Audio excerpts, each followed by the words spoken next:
t'es déjà demandé à quoi ressemblera ta vie dans 25 ans, c'est sûr et certain. Imagine qu'on est en 2050, tu te réveilles, mais c'est plus ton téléphone, c'est une IA qui a surveillé ton sommeil toute la nuit, réglé la température idéale dans ta chambre, et bam, elle te sort ton café pile à la bonne intensité. Bon, j'avoue, ça ressemble un petit peu à un film de science-fiction, ça fait un peu rêver. Mais en vrai, c'est un petit peu plus compliqué que ça. Parce qu'en 2050, ce n'est pas juste des voitures volantes et des gadgets cool.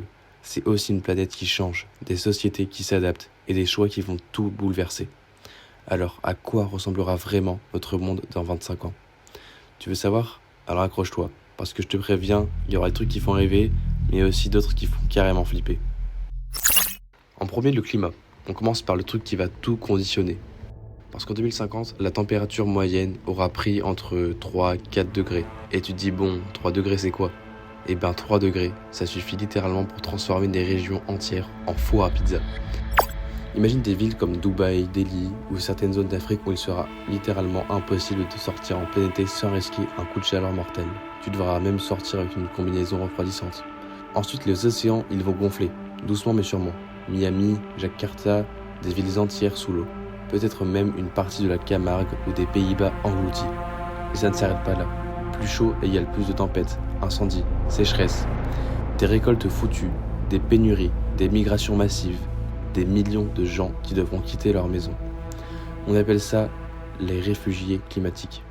Et je te laisse imaginer les tensions que ça va créer. Ok, pause. Ça a l'air hyper dark, mais tout n'est pas noir. Parce qu'en 2050, on aura aussi des solutions de ouf, comme des villes autosuffisantes blindées de panneaux solaires et de fermes verticales qui nourrissent tout le quartier. Des machines qui aspirent le CO2 de l'air, comme des aspirateurs géants pour le recycler. Ou alors encore des océans nettoyés par des flottes de robots autonomes. Donc ouais, le climat sera plus chaud, plus instable, mais peut-être qu'on sera assez malin pour inventer une planète plus propre, plus verte, plus résiliente. Le climat, c'est le décor du futur. Mais le plus fascinant, mais aussi le plus flippant, c'est sans doute la technologie.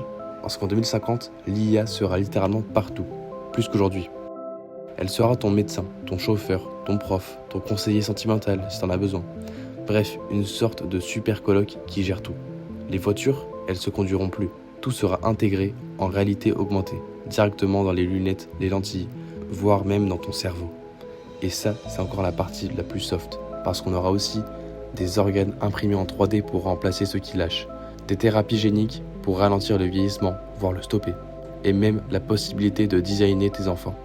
Oui, t'as bien entendu, designer tes enfants, c'est-à-dire choisir les gènes de ton futur bébé. Ça fait un peu Black Mirror, mais en vrai, c'est complètement possible. Et puis il y a le monde virtuel en 2050. La frontière entre réel et numérique sera très floue.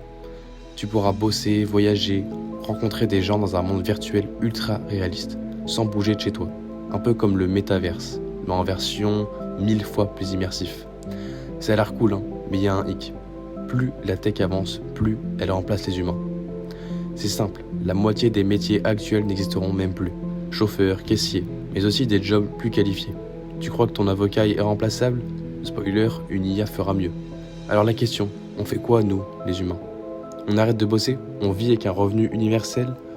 Ou alors encore, on laisse juste les plus riches profiter des nouvelles technos pendant que les autres galèrent? On y vient. Parlons de la société du futur. Car oui, en 2050, tout ce qu'on connaît sur le travail, l'argent, les inégalités sera chamboulé. Imagine 50% des métiers actuels qui disparaissent, mais de nouveau apparaissent. Des gens qui entretiennent les IA, qui créent des mondes virtuels, qui génèrent des données biologiques. Bref, des trucs qu'on n'imagine même pas encore. Peut-être qu'on aura un revenu universel. Tu reçois de l'argent chaque mois juste parce que tu existes. Et du coup, tu bosses seulement si t'en as envie. Peut-être qu'on travaillera beaucoup moins, genre 10 heures par semaine, ou plus du tout. Mais tu t'en doutes. Tout le monde ne profitera pas pareil. Il y aura clairement une élite augmentée. Les riches avec les meilleurs implants, les meilleurs soins, qui vivront peut-être 120 ou 150 ans. Et les autres qui resteront humains de base, et galéreront pour survivre. Et géopolitiquement, ça bougera aussi. Les États-Unis et la Chine ne seront peut-être plus les seuls gros joueurs. L'Inde, l'Afrique vont exploser en population et en influence.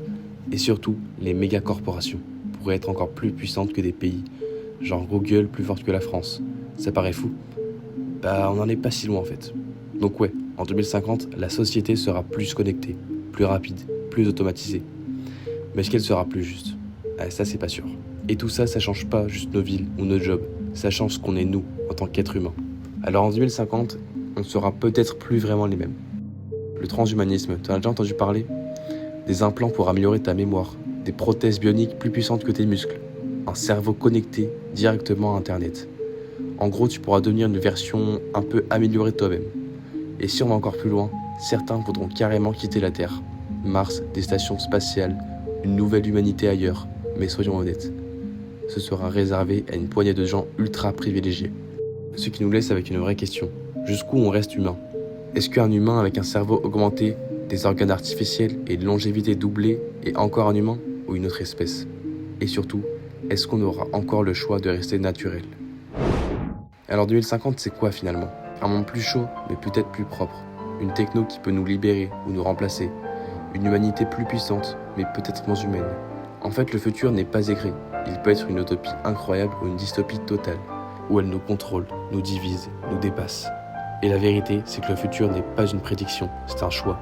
Un choix qu'on fait aujourd'hui par nos décisions, nos priorités, nos valeurs. Alors, à quoi ressemblera vraiment le monde en 2050? Et ça dépend aussi de toi.